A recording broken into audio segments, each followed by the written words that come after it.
you and I see, and I have seen a lot of it close up, came from the U.S. relentlessly pressuring Russia, and not only in what we've talked about, but also new missile systems put in, U.S. leaving the anti-ballistic missile treaty, U.S. leaving the intermediate nuclear force treaty, and so forth.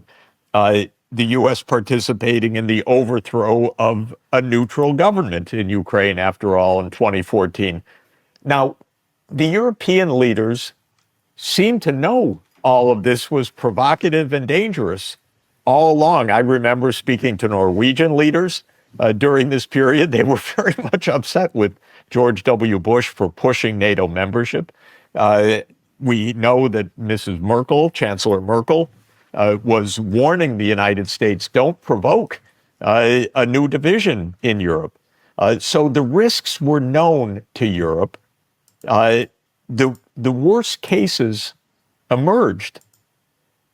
But now we don't hear this debate in Europe, other than by brilliant analysts like you. But we don't hear it from the political leaders of Europe. Almost none. There are a couple. Viktor Orban in Hungary and Fico in Slovakia, but very, very few. So why is Europe so much on the narrative right now?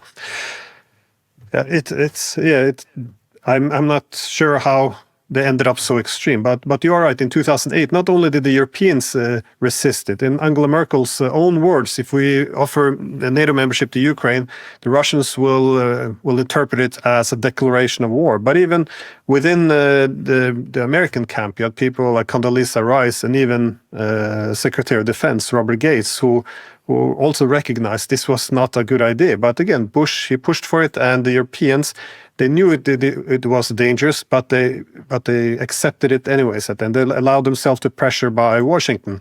And then gradually, of course, you have then the conflicts beginning, and even by 2014, the instinct of the Europeans, the Germans and the French at least, was to negotiate an end to this. When war predictably broke out, as everyone had predicted, they negotiated this Minsk agreement and to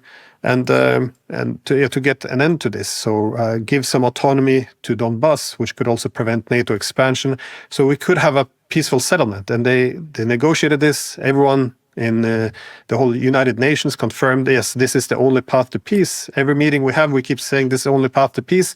And later on, we learned that the Europeans even themselves only saw this as an opportunity to rearm Ukraine. And if you forward all the way to now to see what's happened in Europe, now we have the new incoming foreign so it's a foreign policy chief of the EU, Kaja Kallas, who calls for breaking up Russia in small pieces. She doesn't want diplomacy with Russia because they are war criminals.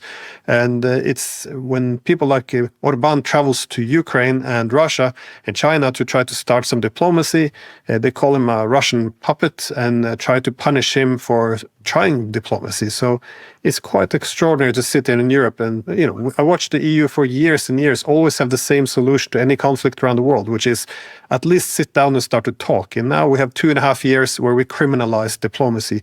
You're not allowed to talk to the adversary. And as my former Prime Minister and now former NATO Secretary General Jens Stoltenberg argues, weapons are the path to peace, while diplomacy is appeasement. So we completely lost our minds, and no one even defines what it means to defeat the world's largest nuclear power, who considers this to be an existential threat. So it's a complete madness, and it's very frustrating because all the evidence is there, but no one is allowed to reference it unless they want to be accused of, carrying water for Putin or this kind of rhetoric. And you point out, well, this is not sitting still. The war does not go in Ukraine's favor, to say the least. But this is leading to a new Eurasian order. So can you tell us what that means and